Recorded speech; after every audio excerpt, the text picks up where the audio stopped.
I think we can probably get started. Assalamu alaikum, everyone. Welcome to our Al-Bayan class for today. Sheraz Bhai is with us, so I'll let Sheraz Bhai take it away. Assalamu alaikum everybody. Bismillahir-Rahmanir-Rahim. Rabbi zidni ilma ihdina as-siratal mustaqim. So today, moving forward, we're going to pick up some pace because I am sure everybody wants to study the Quran itself, but it's equally important to have a proper understanding and introduction to the book before we dive into it. So today I will try my level best to cover these three different areas. One is the basics of Quran, the other one is the style of the Quran, and the third one is the topic or theme of Quran. So as far as the basics is concerned, where does this name came from? Why we call Quran Quran? As we discussed last time, the name is given to this book by the book itself, as mentioned in chapter 12, verse number 2. Who is the source of Quran? It's mentioned in chapter 4, verse 82. God Almighty is the source of Quran. What is the purpose of this book? Like every other previous books, the purpose of this book is to give guidance to human beings, number one, and number two, to act as a criterion in the matters of religion in which people differ. So it's Furqan and Mizan. And this status is not specific to Quran. Torah, Injil, Zabur, every divine revelation has the exact same status. Who's the audience of Quran? Was it meant for the people of Prophet's era? No. Quran is meant for whole humanity. Many verses can be quoted for this, but chapter 25, verse number 1 would suffice for that. So these are the basics. Why we needed another revelation when we already had previous revelations? For example, when we have Torah, Injil, Zabur, Suhuf Ibrahimi, etc., to name a few. 4 major reasons. The originals, they didn't survive in totality. Number 2, alterations were made to them. Number 3, God wanted to complete his guidance. Means that we already know that religion has 2 different portions, Kitab and Hikmah. Hikmah, wisdom, means faith and morality. Kitab, Al-Kitab, is also called Sharia, the law. And as the human civilization kept evolving, the law kept evolving. And we already discussed that at the time of Ibrahim alayhi salam, most of these rules, they were in their final shape and form. They entered in their final phase. So God wanted to complete that, give it the final touch that would suffice for the guidance of mankind till the day of judgment. Last but not least, the 4th reason was to abolish certain directives that were not given by God to be kept by mankind till the day of judgment. They were given to Bani Israel as a punishment, right? So they were only meant for Bani Israel, and they were only meant as a punishment for them. So God wanted to abolish those laws. These are the 4 major reasons to have this final revelation. What is the authority of Quran? And as you have noticed that we don't have any other, verse mentioned on this slide. Why this verse is covering the whole page? Because of its importance. This is extremely important. One thing that we shall be absolutely clear about is the status and authority of Quran in Islam. I will just give a brief summary of what this verse is saying. The reference is there, chapter number 5, verse number 48. You can go and read it from any tafseer or commentary that you like, of your choosing. Quran is muhaymin, according to this verse, over all the previous revelations. Muhaymin means guardian. So if you want even to get guidance from the previous revelations, from the previous book of gods, you have to do it through the lens of Quran. Whatever agrees with Quran is guidance. Whatever disagrees with Quran is not Islam. And in whatever matters Quran is silent, we shall say silent as well. So this is Quran's status, even for the previous revelations. Now imagine any other book written by any great scholar, whether it's a book of Hadith or Sirah or anything, philosophy, whatever is related to religion, should follow the same law. Quran is the Furqan, the Mizan, and the Muhaymin in the matters of religion. So nothing can supersede Quran. Quran supersedes everything else. Just bear that in mind. Chapter 5, verse 48. Some of the key objections. Well, they are in today's world, it's not a very known thing among the Muslims, especially the Muslims of Indo-Pak. They are different variants of Quran, means different type of recitations. And these recitations are not mere differences in pronunciations. There are differences in words and even in verses, right? So if Quran has different variants, supposedly, then which variant shall we follow? Especially when two variants are telling us two different things, right? We will discuss this in detail when we're going to study the collection of Quran section. There are no variants of Quran, period. For further details, we're going to discuss under the collection of Quran, chapter 75, verse 16 to 19, chapter 87, verse 6 to 7. So it's not just a mere statement that I am giving that I'm not willing to accept any variant of Quran. Who am I? Nobody. Quran itself will tell you that it has no variant. Quran itself will tell you that it has only one recitation, only one version, period. So that's that. Is Quran clear in its intention? Means that whatever message Quran wants to convey to its audience, has Quran done it eloquently, right, and adequately? The answer is yes. Quran in chapter 15, verse number 1 says that it's mubin, clear cut. So whatever Quran wanted to explain, it has explained it very well in the words of God Mighty Himself. So Quran does not need any external source to come in and elaborate on the meaning of Quran to make it clear for us. Quran is self-sufficient, according to Quran itself, chapter 15, verse. Common objection in Quran is that Quran has, according to Quran itself, chapter 3, verse number 7, two different type of verses.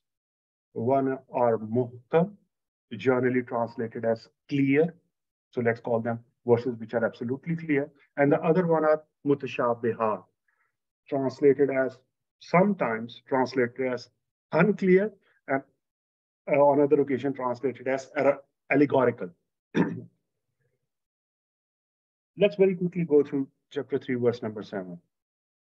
It says that this book has two types of verses. One are muhkam. And immediately after that, before saying that it also has certain verses which are mutashabihat, the Quran itself says that these muhkam verses are the foundation of the book. Your entire religion is in the muhkam verses. So there is nothing in religion, whether it's related to your faith, your morality, or your sharia, that's in mutashabihat. Okay, fine. But then what is mutashabihat? Mutashabihat means verses who explain realities that are beyond our understanding in the form of parables. For example, I will just give you one example and then I will move forward. If you read Quran, you will get to know that on the day of judgment, 8 angels are going to carry the throne of God. Now, it gives you a mental picture of a king of old times where slaves are carrying his throne and there is a seat on top of that throne and the king is sitting on that seat in all his glory. But can we imagine God within time and space? No. So does it mean a physical throne? How the 8 angels are going to carry it? We don't know that. But as far as the verse of the Quran is concerned, its Arabic is clear. Its meaning is absolutely clear. It even creates a mental picture in our head, but that's it. It's an allegory, right? That's it. The only thing that the verse is trying to tell us is, in the form of an allegory, in some which is related to something that humanity has observed on this planet, so that it creates a mental picture that God will come in his glory and 8 angels will carry his throne. We don't know the reality of his throne and we don't know how they're going to carry it. We don't know the details. And there is nothing outside the Quran that can explain that detail, because chapter 3, verse 7 says that only God knows the actual meaning of mutashabihat. It doesn't mean that nobody knows what that Arabic means. I already explained you the English translation of that Arabic verse, right? We do know what the Arabic means. We do know what its grammar means, but we don't know what in reality it will look like. So we will get to know it when we see it with our own eyes, and so will the rest of the creation. So again, that's not an argument.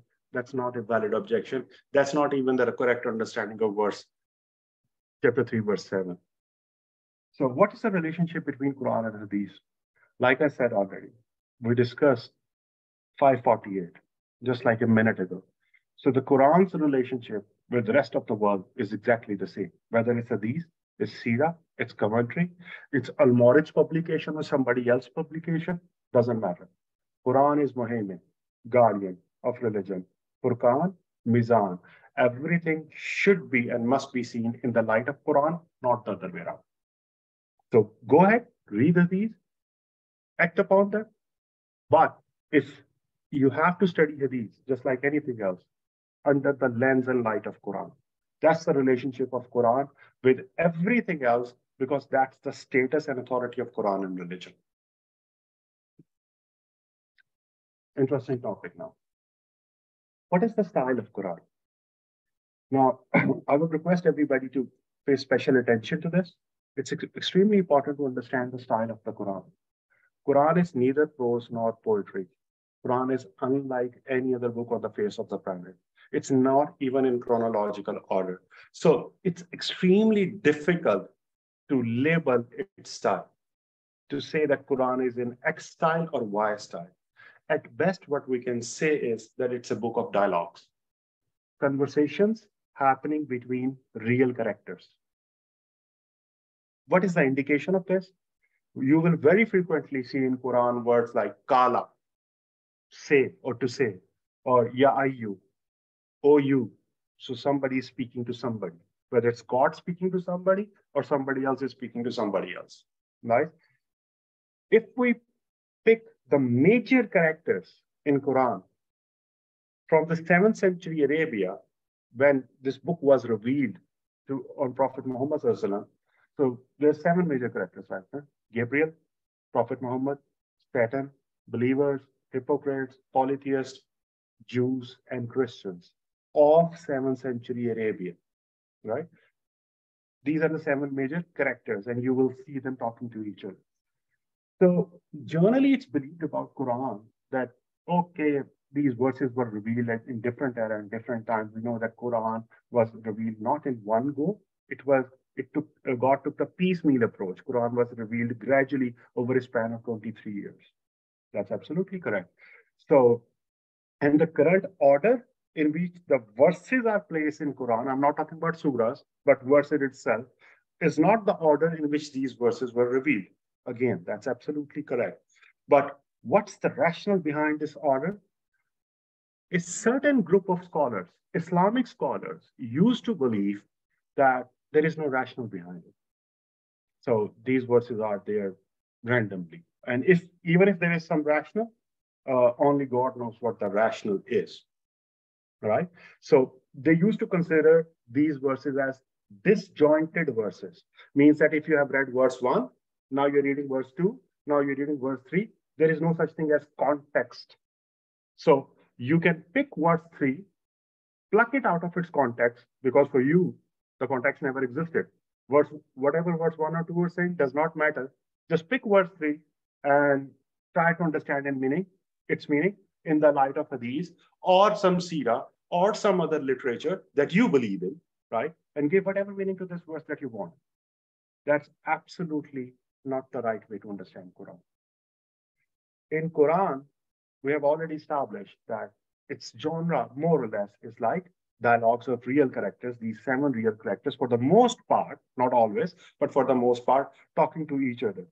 So it's a conversation. Conversation happens between different characters. So one character is talking to one or more characters at a time. And just like in real life, I'm talking to Yasin Bhai, all of a sudden Yasin Bhai is replying to me, all of a sudden somebody else like Bilal or Asif chimes in and they say something, and sometimes they talk to Yasin, sometimes they talk to both Yasin and me, and I am replying. So what happens in real life? There is back and forth, and the leaps from one character to another character. The speaker and the spoken to changes rapidly. This is exactly how the conversation happens in real life. So if we take that into account in Quran, if then most of this disjointness phenomena goes away. Everything seems contextual and start making sense that why verse 7 is after verse 6 or the first 6 verses. Why verse 7 is after first 6 verses, not before them, right? So there is no disjointness in Quran. That's the point I'm trying to make.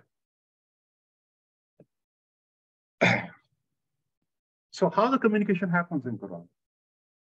We have already mentioned 7 major characters, right? Of 7th century Arabia.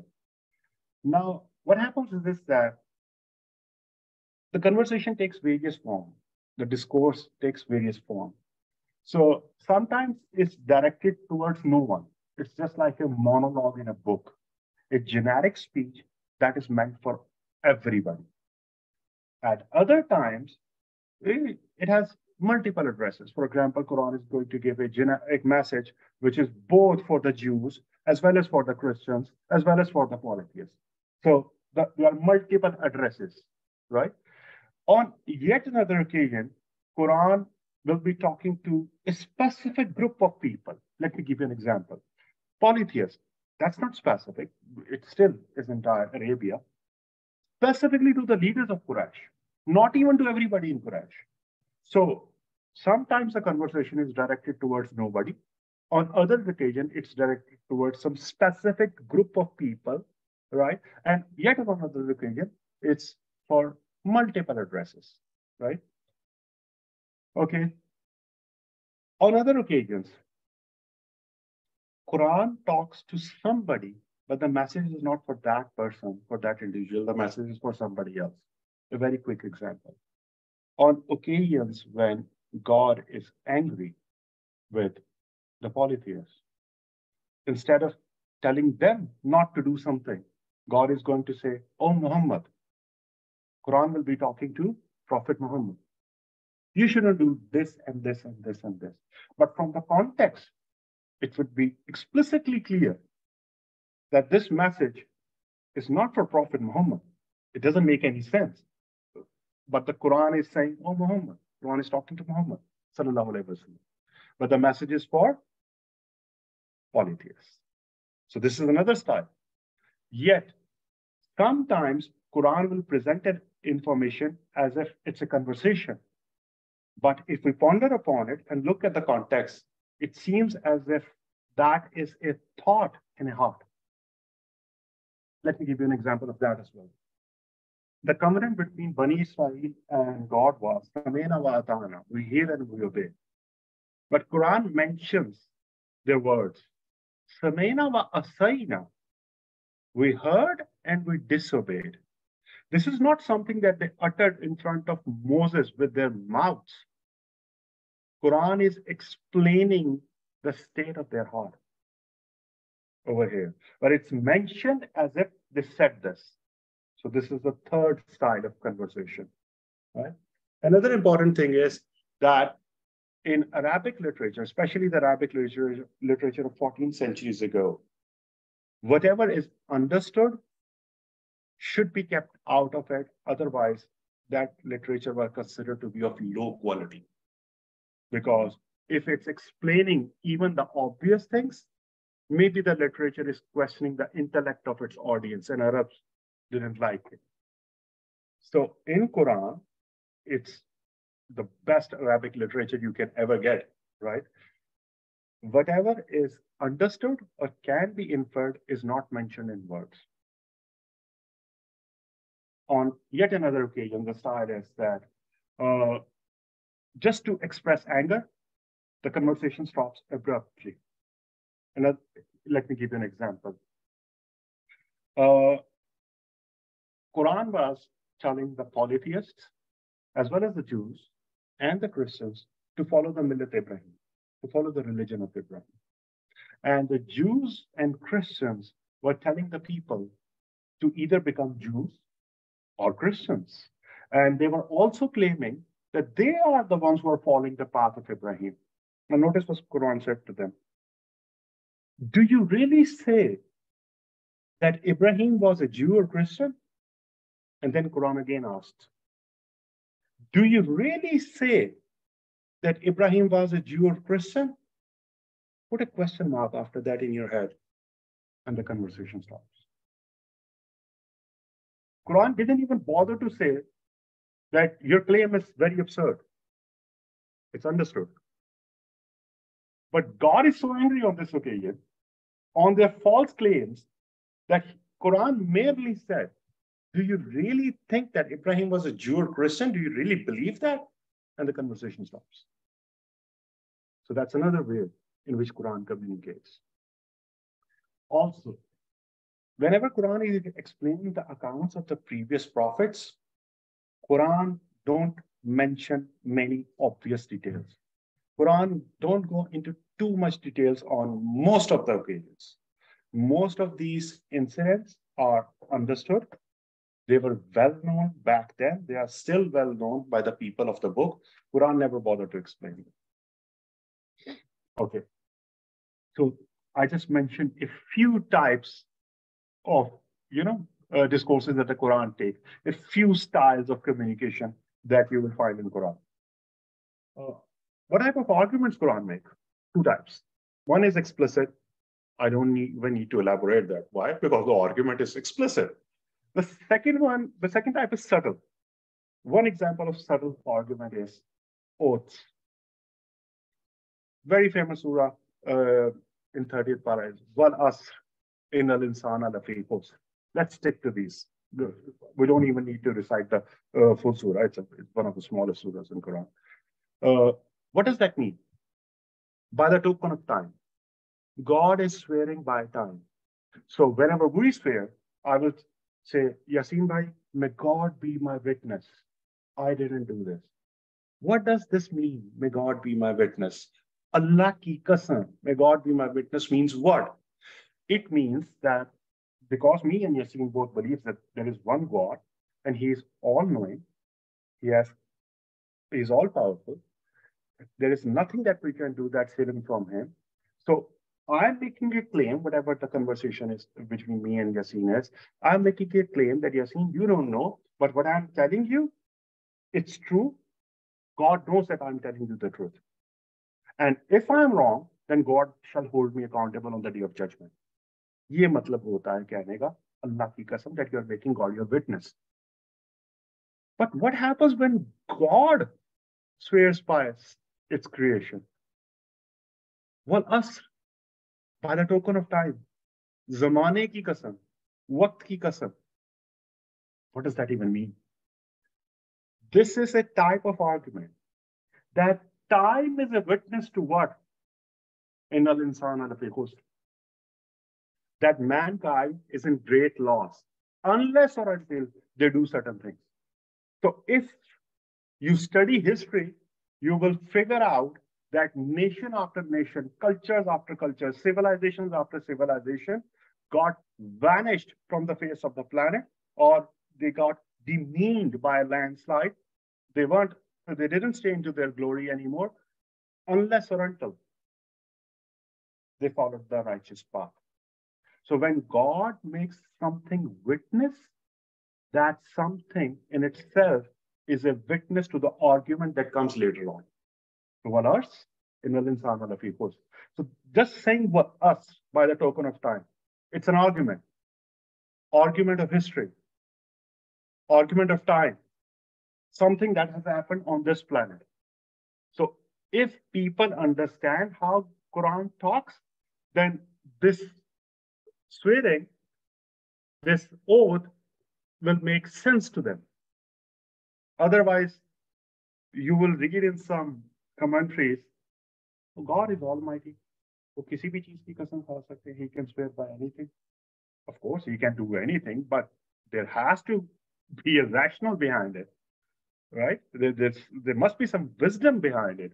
Would you like to explain the wisdom to me? So when I started studying Quran years ago, I had to wrestle with these things, right?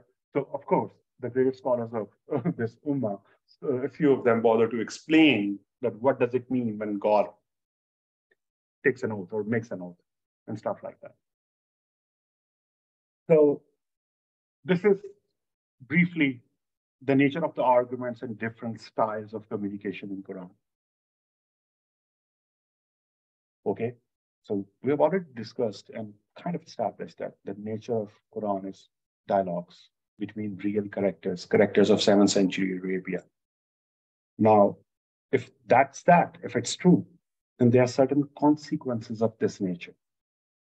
Number one, we know that there are 114 surahs in Quran. We must identify the primary addresser and addressees of a surah. And yes, in the longer surahs, through the course of the surah, the addressers and addressees keeps changing. The topics and subtopics keep emerging, but we need to identify the primary addresser and addresses of the surah so that we don't falter in understanding the message of the surah.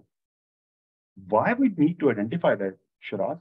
In normal books, it says, Yasin said to Sheraz, and then Sheraz replied to Yasin, and then Yasin talked to Samir, and then Samir talked to Asif.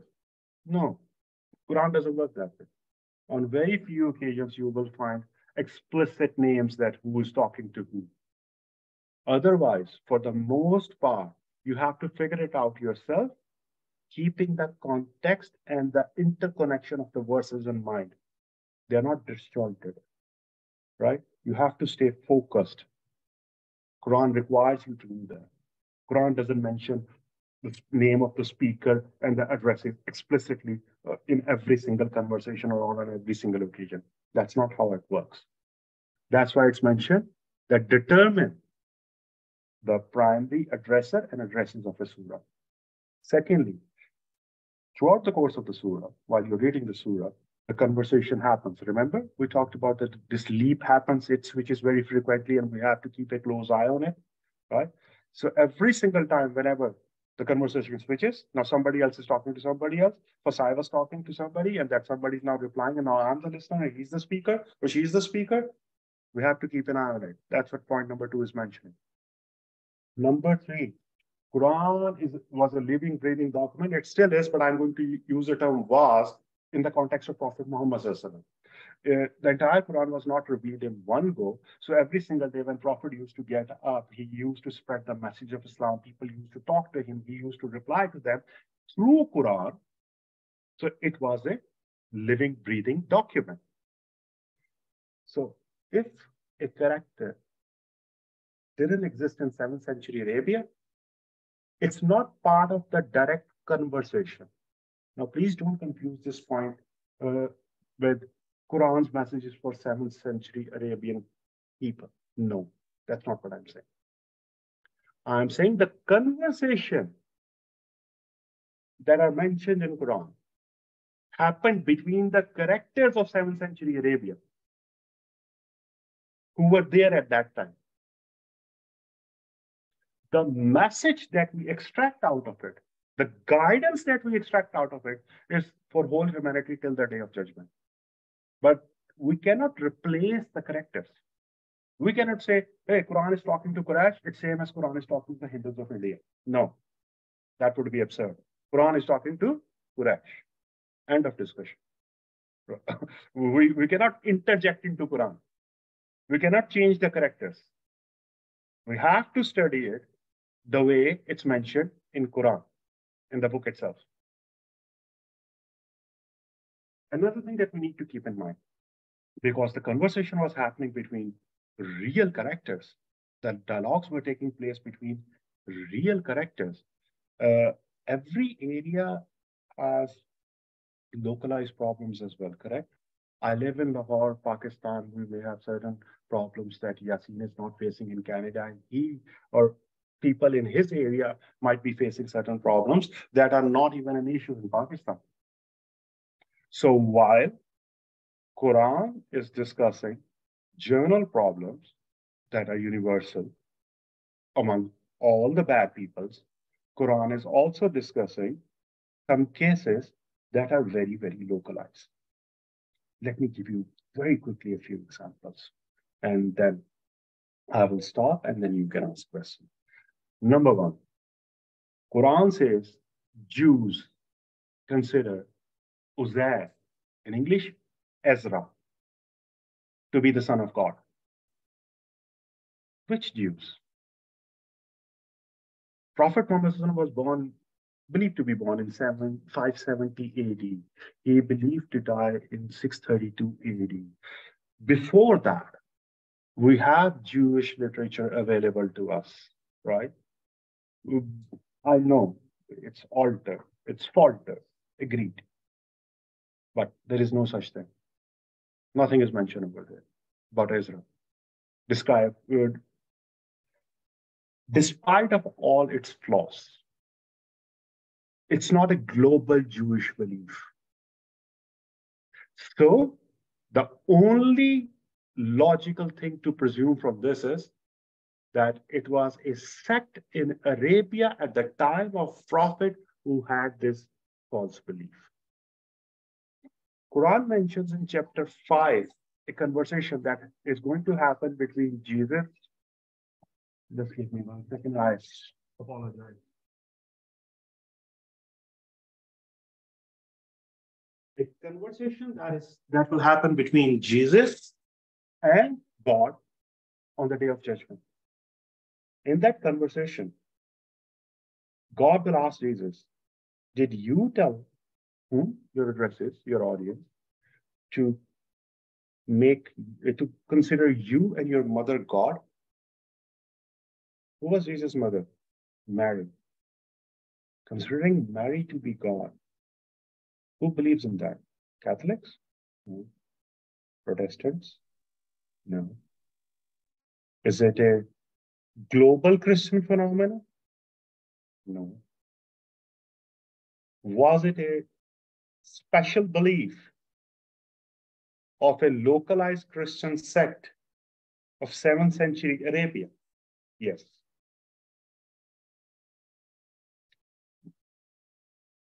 That's why you cannot just pick up Quran, read this, and then tell every Christian on the face of the planet, oh, you believe Mary to be God. They will tell you that your Quran is wrong and your God has a misunderstanding of Christianity. While it's neither, it's your misunderstanding of the Quran. By you, I mean you and me. So we need to be very careful in identifying or in differentiating between localized problems discussed in Quran and global problems discussed in Quran.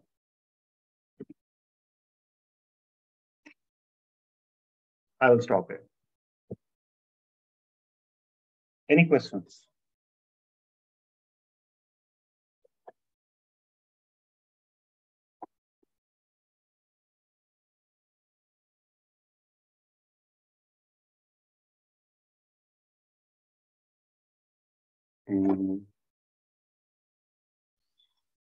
No questions? It appears we don't have any questions. I don't know if you have any questions, you want to raise your hand.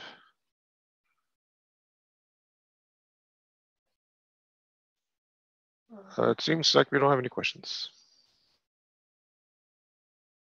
Okay, great. Yasin, by today I finished earlier. Trying to keep up the pace. So then that's it. Sure, Asbay, go ahead. Yeah, the last thing you said, Christians of only Arabia, were believing that Maryam and Isa was the God, not the rest of the world, the Roman Empire or the other places. That's what you said, if I understood correctly. I said that it wasn't their global or major belief. For example, Trinity is their major belief, right? So Yeah. we can say for sure that one of the sects in Arabia used to believe that, and there might be some similar sect in some other portion of the world throughout the history, 2000 years of history of Christianity, but it isn't their major belief. Let me try to explain. Maybe the example. Ethiopia was one of Ethiopia. Habsa was one of. I mean, come to my mind. That's true. Yeah. We see understand between I understand. Between a localized problem I and a understand. global problem. For example, in Pakistan, Yeah. there are many quote-unquote Islamic beliefs that nobody in the Arabs are even aware of. True. They don't even know that it has anything to do with Good Islam. example. So if Bible puts something, if somebody puts in Bible, right, one of such beliefs, and then go to Arabs and say, you Muslims do this. They will look at that person. What are you even talking about? I know, true. So that's what I'm saying, that they are localized problems, and then there are global problems. Yeah. What is the global problem of Ahl Kitab explained in Quran? The corruption of the text and their misrepresentation of the text. Right. And that problem exists today. True. It exists in Bible, throughout the Bible. There is no delay. Whether you're Christian or whether you're Catholic or you're Protestant, doesn't matter. But this belief of Mary was localized, well, for sure. And yes, maybe some isolated sect in some other part of the world believe the same. But the Christianity as a whole, the vast majority of them, never considered Mary to be God. Okay. All right. Jazakallah. Assalamu alaikum. This is Asif. Sheraz bhai, so that Mother Mary and the way the discussion you guys just having, so is it recorded somewhere by any chance? Because I haven't seen any. I spoke with few Christians, and as you said, it was supposedly localized. So is there any recording of that this sect here, they used to believe in that? The Mary and Jesus both were being prayed to. You mean, is there any historical document from 7th century Arabia that any sect existed? I'm not aware of any. But the thing is this, that when Quran presented this, right, the Christian arguments, there are many arguments that the Christian made against Prophet Muhammad and Quran back in 7th century. But one of those arguments was not that, hey, you misunderstood our beliefs. So this is something that you infer from Quran. So I'm not aware of any document. Let me give you a straight answer. Understood. Thank you.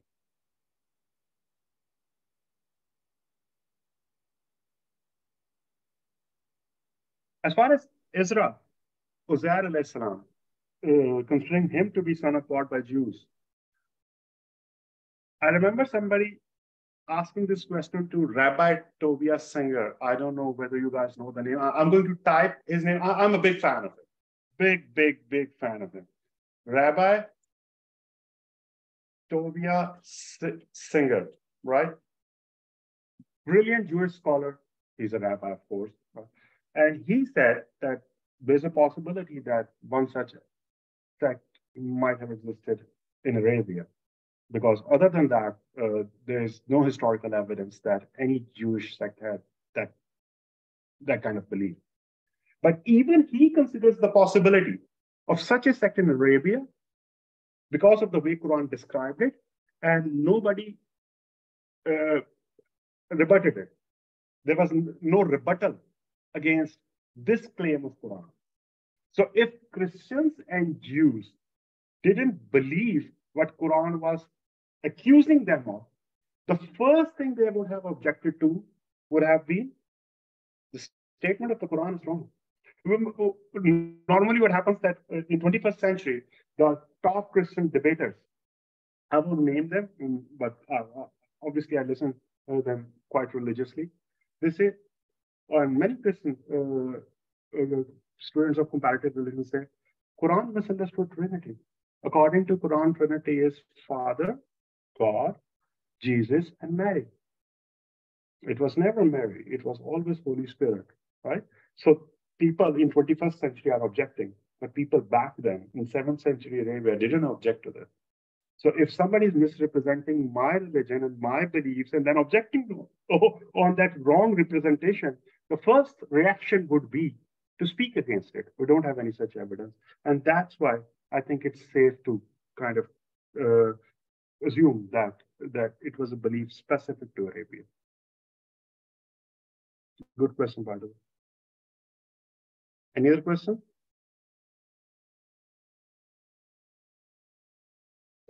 And thank you very much. And God bless you. See you next week, inshallah. Jazakallah, inshallah. Assalamu alaikum. Jazakallah. Khalafis. Jazakallah, sir.